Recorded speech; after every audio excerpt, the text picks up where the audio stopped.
అర్థం కాదు ఏంటి అంటే 70 ఏళ్ళ నుంచి ఎవడో వెళ్ళింది ఫస్ట్ ఈయనే వెళ్ళాడు ఇప్పటి వరకు. ఇప్పుడు చాలా మంది మాట్లాడుతూ ఉంటారు మేము అంత చేసాం ఎంత చేసాం అని చెప్పి. అసలు ఈయన చెప్పేదాకా ఉత్తరాంధ్రలో ఉద్దానం అనే ఒక ఏరియా ఉంది, అక్కడ కిడ్నీ వ్యాధులు ఉన్నాయని తెలియదు ఎవరికి.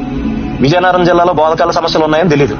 ఇంకా ఇప్పటికీ బోధకాల వ్యాధి ఉంది, ఎలిఫెంటియాసిస్ ఉంది, అక్కడ జనాలు ఇప్పటికీ దాంతో బాధపడుతున్నారు అనేది పవన్ కళ్యాణ్ గారు తీసుకొచ్చే వరకు లైమ్ లైట్ లో తెలియదు.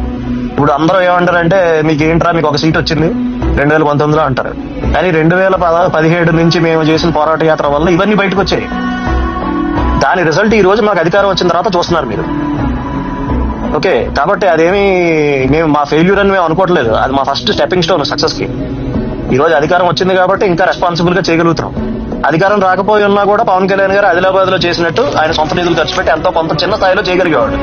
ఈ రోజు అధికారం వచ్చింది కాబట్టి 1000కి పైగా గ్రామాల్లో రోడ్లు వేయగలుగుతున్నాడు. అసలు రోడ్డు అంటే ఏంటో చూడకుండా డోలీల్లో కొండల మించి కిందకు వచ్చేటటువంటి గ్రామాల్లో మీకు ఇండిపెండెన్స్ వచ్చిన తర్వాత, ఈ దేశానికి స్వాతంత్రం వచ్చిన తర్వాత ఏ నాయకుడు పర్యటించినటువంటి గ్రామాల్లో, ఎక్కడ రోడ్లు అయినటువంటి గ్రామాల్లో ఆయన వెళ్ళి పర్యటించి ఈ రోజు వేయగలుగుతున్నాడు. అదే ఆయనకు వచ్చిన అధికారం దానికి రిజల్ట్ తప్ప ఆయన ఇంటెన్షన్ ఓడిపోయినప్పుడు అదే, గెలిచినప్పుడు అదే ఆ ప్రాంతానికి సంబంధించినంత వరకు. అండ్ ఎక్కడ ఉన్నాడు, ఎక్కడ బస చేశాడు అంటే డుమ్రిగూడ మండలంలో బస చేశాడు నైట్.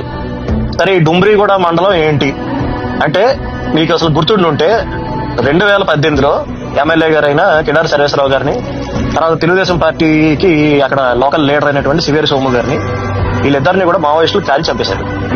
అంత ప్రాబ్లమాటిక్ ఏరియాలో ఒక డిప్యూటీ చీఫ్ మినిస్టర్ ఓ రాత్రి అంతా అక్కడ ఉండిపోయి కాలినడకని నడుచుకుంటా టాపరాయి దాటి ఈ గ్రామాలకు వెళ్తున్నాడు అంటే అతనికి ప్రజాసేవ చేయాలి, ప్రజల కోసం మనం నిలబడాలి అనే ఇంటెన్షన్ గాని చిత్తశుద్ధి గాని లేకపోతే అసలు ఎందుకు వెళ్తాడు? ఇది point number 1. And okay, road చేస్తున్నాడు, ఇవన్నీ ఓకే, చాలా మంది మాట్లాడారు. కానీ ఒకటి మాత్రం ఫ్యాక్ట్ ఏంటంటే 8 ఏళ్ల పిల్లాడు ఇంట్లో ఉంటే ఆడు జస్ట్ కింద పడిపోతేనే మనకి గుండె ఆగినంత పని అవుద్ది. అలాంటిది ఇంత పెద్ద యాక్సిడెంట్ జరిగి ఆల్మోస్ట్ ఈ రోజు అతని లంగ్స్ లోకి మొత్తం స్మోక్ వెళ్ళిపోయి అతని కాళ్ళు మీద బర్న్స్ ఉంది.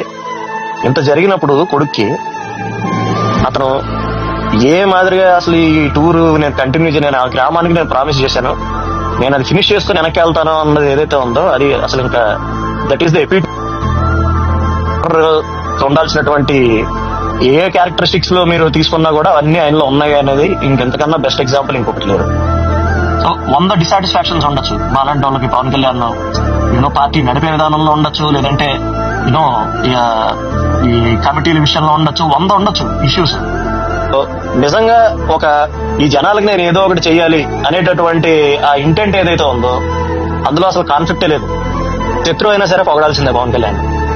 ఎందుకంటే ఈ రోజు ఏదైతే ఈ గ్రామం చేస్తున్నాడో ఇది హిస్టరీలో ఉండిపోద్ది పవన్ కళ్యాణ్ పేరు మీద.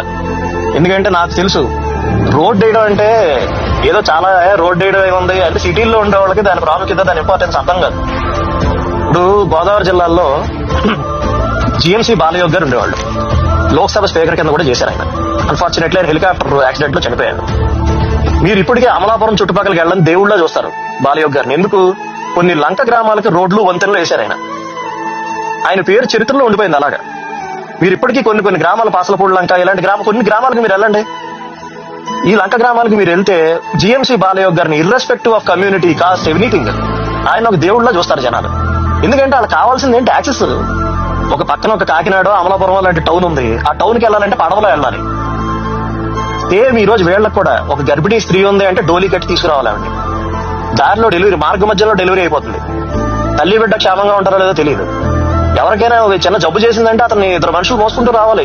ఇంకా మనం బతుకుతున్న ఇలాంటి సమాజంలో విశాఖపట్నం లాంటి మన రాష్ట్రంలోనే అతిపెద్ద సిటీకి దగ్గరలో ఉన్నారు ఈ జనాలు. వాళ్ళకి రోడ్డు వేయడం, మన వీధిలో రోడ్డు వేయడం ఒకటి కాదు, మీరు గుర్తుపెట్టుకోండి. వాళ్ళకి రోడ్డు వేసినందుకు చరిత్రలో మిగిలిపోతాడు, వాళ్ళ దృష్టిలో దేవుడి కింద మిగిలిపోతాడు పవన్ కళ్యాణ్. నీకు నమస్కారం బాబు, దండం పెట్టు. ఇంకో 50 ఏళ్ళ తర్వాత అయినా సరే ఎవడైనా వెళ్ళినప్పుడు చెప్తారు వాళ్ళు, ఎవడేసాడు రోడ్డు ఉండేవాడండి, ఆయన వేసాడు రోడ్డు అని చెప్తారు. సో ఒక హిస్టారికల్ థింగ్ చేశాడు ఈ రోజు. కాబట్టి ఇది ఏదో చిన్నగా తీసుకోకండి. వాళ్ళ లైఫ్లు ఎలా ట్రాన్స్ఫార్మ్ అవుతున్నాయి. ఎందుకంటే వాళ్ళకి 2 చాలండి, వాళ్ళకి ఏం అవసరం లేదు.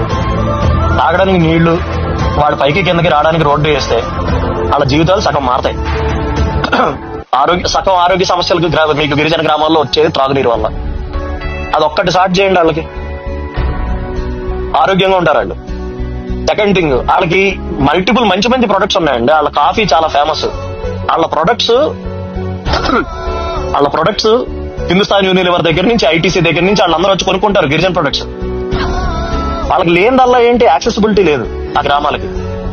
మీకు ఎప్పుడైతే కనెక్టివిటీ వస్తుందో డెఫినెట్ గా 10 మంది 20 మంది లేదంటే ఒక 2-3 హ్యామ్లెట్లు కలిపి వాళ్ళు ఎప్పుడైతే ఒక అగ్రికల్చరల్ క్లస్టర్స్ కింద ఏర్పడి వాళ్ళు ఎప్పుడైతే లాజిస్టిక్స్ చేసుకోగలుగుతారో వాళ్ళ జీవితాలు మారుతాయి. దానికి కావాల్సినటువంటి ఫెసిలిటేషన్ చేస్తున్నాడు పవన్ కళ్యాణ్ ఈరోజు.